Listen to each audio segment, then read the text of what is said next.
जय श्री कृष्ण दोस्तों, life style with God में आपका स्वागत है। दोस्तों, यहाँ पर हम श्रीमद् भगवद गीता के चौथे अध्याय का अध्ययन कर रहे हैं, जिसका नाम ज्ञान कर्म संन्यास योग है। आज हम 16वें और 17वें श्लोक का अध्ययन करेंगे। भगवान ने अर्जुन को निष्काम भाव से कर्म करने की आज्ञा दी, किंतु कर्म अकर्म का तत्व समझे बिना मनुष्य निष्काम भाव से कर्म नहीं कर सकता। इसलिए अब भगवान ममता, आसक्ति, फलेच्छा और अहंकार के बिना किए जाने वाले दिव्य कर्मों का तत्व भली भांति समझाने के लिए कर्म तत्व की दुर्विज्ञता और उसके जानने का महत्व प्रकट करते हुए उसे कहने की प्रतिज्ञा करते हैं। किम कर्मेति कवयोप्यत्र मोहिताः तत्ते कर्म प्रविक्ष्यामि यज्ञात्वा मोक्ष्यसे शुभात्। चौथे अध्याय के 16वें श्लोक में भगवान श्री कृष्ण अर्जुन से कहते हैं कि कर्म क्या है और अकर्म क्या है। इस प्रकार इसका निर्णय करने में बुद्धिमान पुरुष भी मोहित हो जाते हैं। इसलिए वह कर्म तत्व मैं तुझे भली भांति समझाकर कहूँगा, जिसे जानकर तू अशुभ से अर्थात कर्म बंधन से मुक्त हो जाएगा। कर्म अकर्म का निर्णय करने में बुद्धिमान पुरुष भी मोहित हो जाते हैं। इस कथन से भगवान ने यह भाव दिखलाया है कि शास्त्रों में भिन्न भिन्न प्रक्रियाओं से कर्म का तत्व समझाया गया है।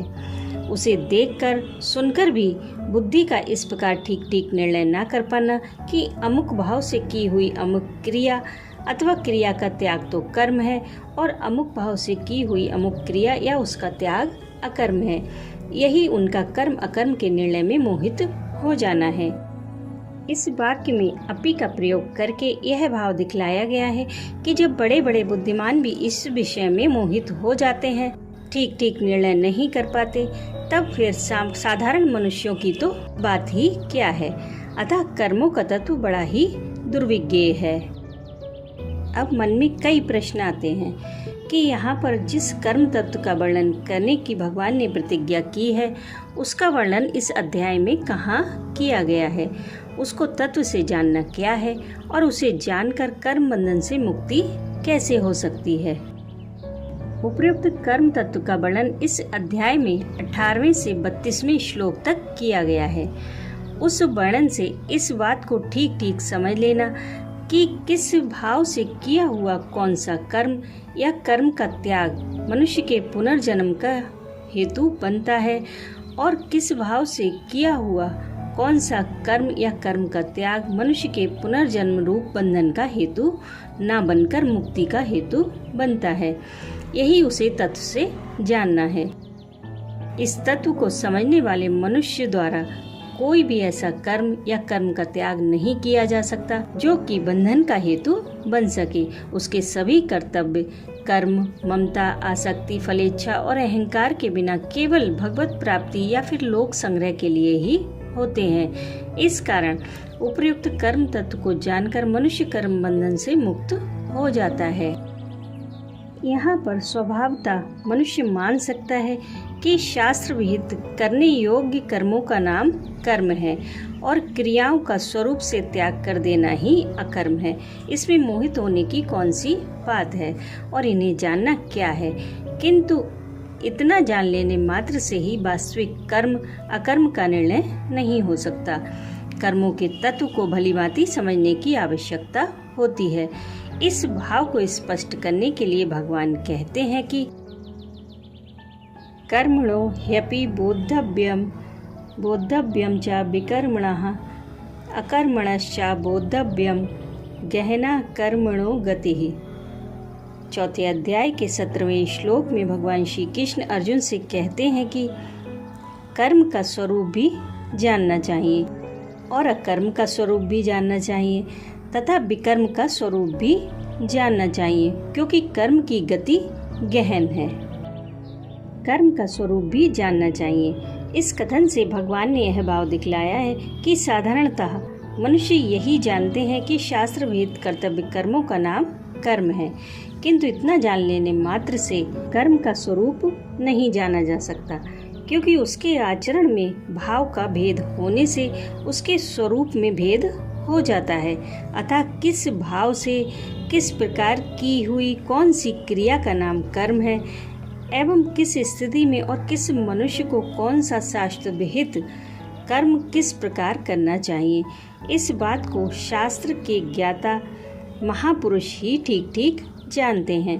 अतएव अपने अधिकार के अनुसार वर्णाश्रमोचित कर्तव्य कर्मों को आचरण में लाने के लिए महापुरुषों द्वारा उन कर्मों को समझना चाहिए और उनकी प्रेरणा और आज्ञा के अनुसार उनका आचरण करना चाहिए।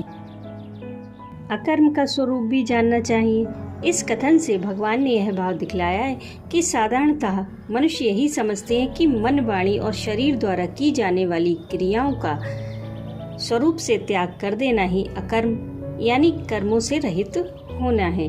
किंतु इतना समझ लेने मात्र से अकर्म का वास्तविक स्वरूप नहीं जाना जा सकता, क्योंकि भाव के भेद से इस प्रकार का अकर्म भी कर्म या फिर विकर्म के रूप में बदल जाता है, और जिसको लोग कर्म समझते हैं वह भी अकर्म या विकर्म हो जाता है।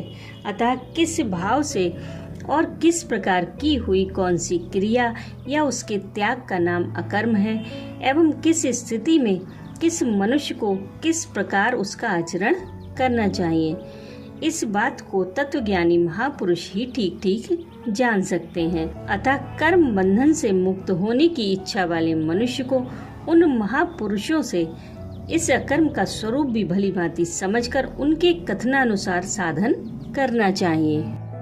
विकर्म का स्वरूप भी जानना चाहिए। इस कथन से भगवान ने यह भाव दिखलाया है कि साधारणतः झूठ, कपट, चोरी, व्यभिचार, हिंसा आदि पाप कर्मों का नाम ही विकर्म है। यह प्रसिद्ध है, पर इतना जान लेने से विकर्म का स्वरूप यथार्थ रूप में नहीं जाना जा सकता, क्योंकि शास्त्र के तत्व को न जानने वाले अज्ञानी पुण्य को भी पाप मान लेते हैं और पाप को भी पुण्य मान लेते हैं। वर्ण, आश्रम और अधिकार के भेद से जो कर्म एक के लिए विहित होने से कर्तव्य, वही दूसरे के लिए निषिद्ध होने से पाप बन जाते हैं। जैसे सब वर्णों की सेवा करके जीविका चलाना शूद्र के लिए विहित कर्म है, किंतु वही ब्राह्मण के लिए निषिद्ध कर्म है। जैसे दान लेकर, वेद पढ़ाकर और यज्ञ कराकर जीविका चलाना ब्राह्मण के लिए कर्तव्य कर्म है, किंतु दूसरे वर्णों के लिए वह पाप है। जैसे गृहस्थ के लिए न्यायोपार्जित द्रव्य संग्रह करना और ऋतु काल में स्वपत्नी गमन करना धर्म है, किंतु सन्यासी के लिए कांचन और कामिनी का दर्शन स्पर्श करना भी पाप है। अतः झूठ, कपट, चोरी, व्यभिचार, हिंसा आदि जो सर्वसाधारण के लिए निषिद्ध हैं तथा अधिकार भेद से जो भिन्न भिन्न व्यक्तियों के लिए निषिद्ध हैं, उन सब का त्याग करने के लिए विकर्म के स्वरूप को भली भांति समझना चाहिए। इसका स्वरूप भी तत्ववेत्ता महापुरुष ही ठीक ठीक बतला सकते हैं। कर्म की गति गहन है। इस कथन से भगवान ने यह भाव दिखलाया है कि कर्म का तत्व बड़ा ही गहन है। कर्म क्या है, अकर्म क्या है, विकर्म क्या है, इसका निर्णय हर एक मनुष्य नहीं कर सकता। जो विद्या बुद्धि की दृष्टि से पंडित और बुद्धिमान है, वे भी कभी कभी इसका निर्णय करने में असमर्थ हो जाते हैं। अतः कर्म के तत्व को भली भांति जानने वाले महापुरुषों से इसका तत्व समझना आवश्यक है। राधे राधे।